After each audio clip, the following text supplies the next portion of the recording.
বিএনপির ভারপ্রাপ্ত চেয়ারম্যান তারেক রহমানের স্বদেশ প্রত্যাবর্তন উপলক্ষে রাজধানীর ৩০০ ফিট এলাকায় আয়োজিত কর্মসূচিতে অংশগ্রহণ করেছে ১২ দলীয় জোটের শরিক দল নয়া গণতান্ত্রিক পার্টি। বিস্তারিত দেখুন ডেস্ক রিপোর্টে।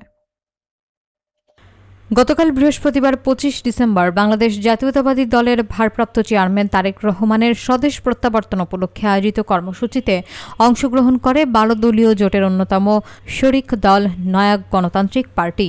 রাজধানীর ৩০০ ফিট এলাকায় আয়োজিত এই কর্মসূচিতে দলটির কেন্দ্রীয় ও মহানগর পর্যায়ের নেতারা উপস্থিত ছিলেন। উপস্থিত নেতাদের মধ্যে ছিলেন party chairman master M A Mannan, vice chairman Tauhidul হক সজীব, মহাসচিব ডাক্তার কাজী ইমরুল কায়েস এবং ঢাকা মহানগর আহ্বায়ক নয়ন হুসাইন সহ অন্যান্য নেতৃবৃন্দ। মিছিলে তারেক রহমানের মঞ্চ অভিমুখে অগ্রসর হওয়ার সময় নেতারা গণমাধ্যমকে জানান, কৃষক, শ্রমিক এবং মেহনতি মানুষের অধিকার প্রতিষ্ঠা, শোষণমুক্ত রাষ্ট্র গঠনে তারেক রহমানের নেতৃত্বকে শক্তিশালী করার সময়ের দাবি। নেতৃবৃন্দ আরও জানান, স্বৈরাচার বিরোধী আন্দোলনে নয়া গণতান্ত্রিক পার্টি ধারাবাহিকভাবে রাজপথে সক্রিয় ছিল এবং মামলা, হামলা ও দমন-পীড়নের মধ্যেও আন্দোলন অব্যাহত রেখেছে। তাদের মতে সুষ্ঠু ও গ্রহণযোগ্য নির্বাচনের মাধ্যমে তারেক রহমানের নেতৃত্বে দেশ অর্থনৈতিক মুক্তির পথে এগিয়ে যাবে।